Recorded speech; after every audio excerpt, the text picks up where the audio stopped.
Howdy, this video will focus on the conic section hyperbolas.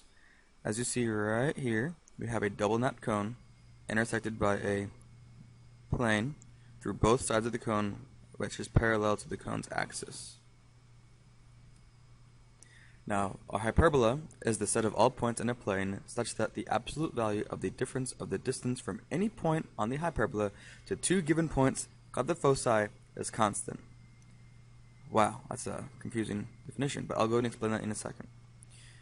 The hyperbola is created by a plane intersecting a double napped cone parallel to the cone's axis. Okay, now back to that definition. It's pretty much telling us we have 2 points, the focus points, here and here, and one random point on our hyperbola, either here or here. Okay. Now, if you take the distance between the focus and that point, and the focus and that point, you get two distances, d2 and d1. So let's say d2 minus d1 equals, say it equals 5. Okay. Now let's go ahead and choose a random point right here. Now from your focus, go to that point, and from your other focus, go to that point. Let's call that G1 and G2. So therefore, the definition is just telling us that G2 minus G1 also equals 5. So no matter what, the difference of the two distances from any point on the parabola, on the hyperbola, is the same distance. Now the characteristics of your hyperbola. There's two square terms. One term is positive, the other term is negative. So given an equation for a conic section, you can tell it's a hyperbola if it has two square terms. One term is positive, one term is negative. Our standard equations at the origin, or otherwise known as the general equation. We have x squared over a squared minus y squared over b squared equals 1. And y squared over a squared minus x squared over b squared equals 1. Now, as you can tell here, x squared is positive. Here, y squared is positive. Now, out of those two, a is always going to be positive, okay? So whatever number is under the positive term is going to be a. Now, whenever x squared is positive, that means our graph is going to open left and right. Whenever y squared is positive, it's going to open up and down.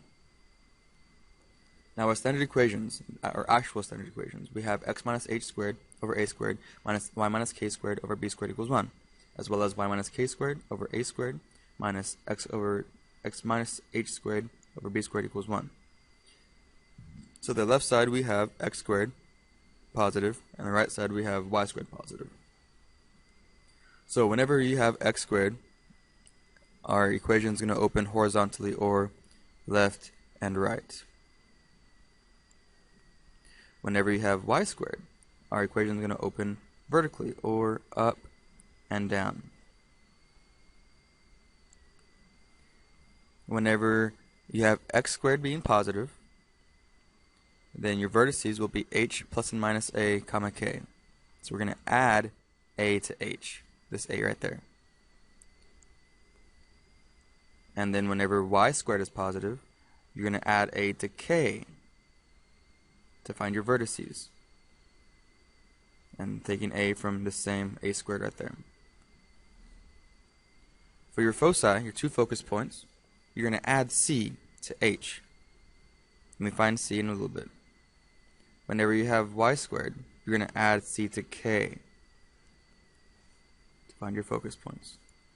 For both equations, our center will always be hk. So h and k when x is first, or h and k when y is first, for positive. And then your transverse axis connects your two vertexes together. This is your transverse axis. Okay? That's going to be a length of 2a. Then your conjugate axis is the other axis that's perpendicular to your transverse axis, and that's a length of 2 times b.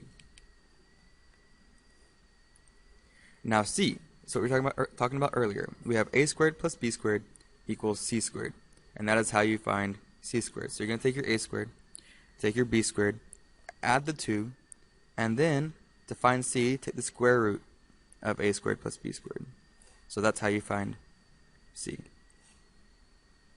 Keep in mind also, our equations for hyperbola always equal 1. Now, identifiable features. We first, whenever graphing an equation, we first need to find our center, a and b. Find first. Okay, and then when going backwards, when trying to make an equation from a graph, all you need are your center a and b. Okay, then after when graphing from an equation, after you have a, b, and your center, plot those, and you can find your reference box and then your asymptotes. Your transverse axis connects your two vertices together. Your conjugate axis is perpendicular to your transverse axis. Your two focus points is found by c, so c equals the square root of a squared plus b squared. And then your graph is what you'll have at the end. Keep in mind slope. This is very important. This will be on your test. You need to find your slope of your asymptotes. Moving on. First example. We have x squared over 9 minus y squared over 25 equals 1. First thing we need to find is our center. So center is hk. Now, is there an hk here or here? No, there isn't. So our center will be 0, 0. We now need to find a and b. A is always the positive one, and this 9 is positive. This 25 is negative. So a will be the square root of 9, which is 3. B will be the square root of 25, which is 5. Now this is the part where we draw our reference box. So plot our center first, so 0, 0. And then since a is under x, that means we're going to go left and right across our x-axis. 1, 2, 3. 1, 2, 3. And then since b is under y, we're going to go along our y-axis 5. Now we draw our reference box, just like this. After you have your reference box, we can draw our asymptotes. They go from corner to corner on our reference box. So there's your two asymptotes. Once you have your asymptotes drawn, we can now draw our actual hyperbola. Now, since we have x squared being positive, that means our graph is going to open left and right. So from your two vertexes right here, we are going to draw our hyperbola. So from your vertex, just go along your asymptote. Now remember, an asymptote is a line that your graph cannot touch. So that's why you just go along your asymptote. You don't cross it, you don't touch it. Then from your other vertex, just go along your asymptote. So there is your hyperbola, going left and right. Now, three more things we need to find c. C equals the square root of a squared plus b squared. Now we need to find c so we can plot our our foci. So a squared is 9, b squared is 25, so that would be the square root of 9 plus 25 equals the square root of 34, which equals 5.83. So that is c. So now, where do we go with c? Do we go up and down, left or right? Well, since our graph goes left and right, so does our c. So from your center, we're going to go left and right by c. So 5.83 left and right. 1, 2, 3, 4, 5.83. 1, 2, 3, 4, 5.83. And there is your actual hyperbola. One last thing, we need to find our slopes, because that's important when it comes to our test. So our slopes, I know it said a over b or b over a. Just once you have drawn your graph, all you have to do is rise over run. So find your center, find your upper right hand corner. Count rise over run to those 2 points.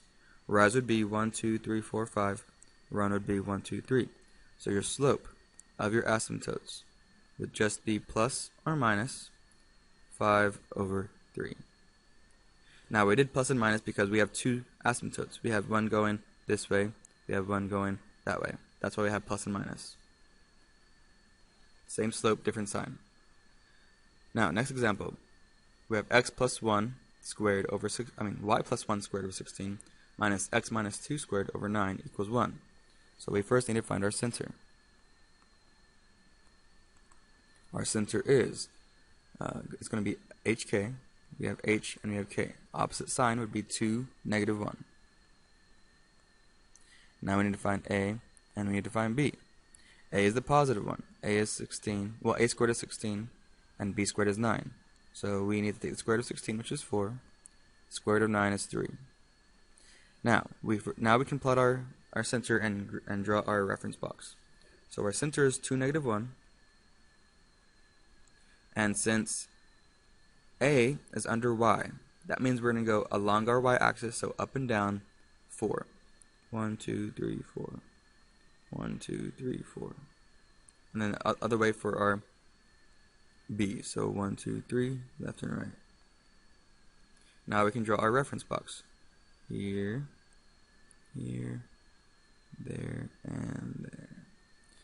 Now once we have a reference box, we can now draw our asymptotes. Corner to corner. We now have a reference box. Now we need to decide if our graph goes up and down or left and right. Now since y squared is positive, that means it's going to go up and down. So from your vertex here and here, go along your asymptotes.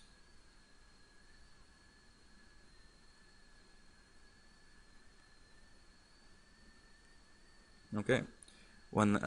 Second to last thing, we need to find c to find our foci. So c is going to equal the square root of a squared plus b squared. That'll equal 16 plus 9, which is the square root of 25, which equals 5. So since our graph goes up and down, so will our foci. So from your center, go up and down 5. 1, 2, 3, 4, 5. 1, 2, 3, 4, 5. And there is your actual graph of a hyperbola. So last thing, we need to find our slope of our asymptotes.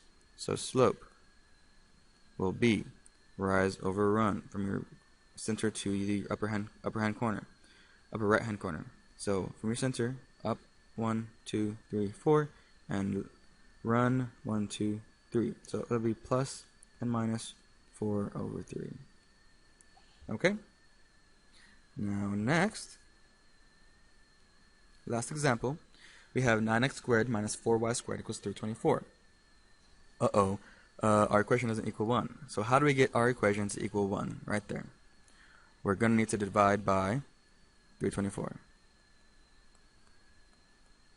So divided by 324, we're going to get x squared divided by 36 minus y squared divided by 81 equals 1. So now we can find our center. And since there is no h or k there, we're going to have our center at 0, 0.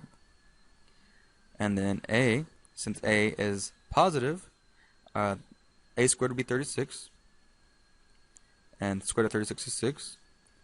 B will be the other one, so the square root of 81 is 9. So now we can draw our reference box. So plot your center 0, 0. And since a is under x, we're going to go left and right 6. 1, 2, 3, 4, 5, 6. 1, 2, 3, 4, 5, 6. And then up and down 9. Now we draw our reference box.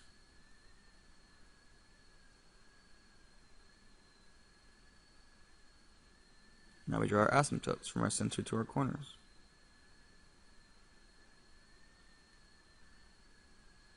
Now we draw our actual hyperbola. Since we have x squared being positive, then that means we're going to go left and right with our graph. So from your vertexes. So go along your asymptotes. Alright. Second to last thing, we need to find c. c equals the square root of a squared plus b squared. That'll equal the square root of 36 plus 81, which is the square root of 117, which equals 10.81. So from your center, since your graph goes left and right, so will your foci. So from your center, go left and right 10.81, which is going to land about right there and right there. Very last thing, we need to find our slopes of our asymptotes. So slope from your center, upper right hand corner, go rise over run, which is going to be 9 over 6. 9 over 6 reduces to 3 over 2. So your slope will be 3 over 2, plus and minus 3 over 2. And ladies and gentlemen, that is it. Thank y'all for watching. Hopefully y'all can pass your tests. Not too bad. Just a lot of information. Bye.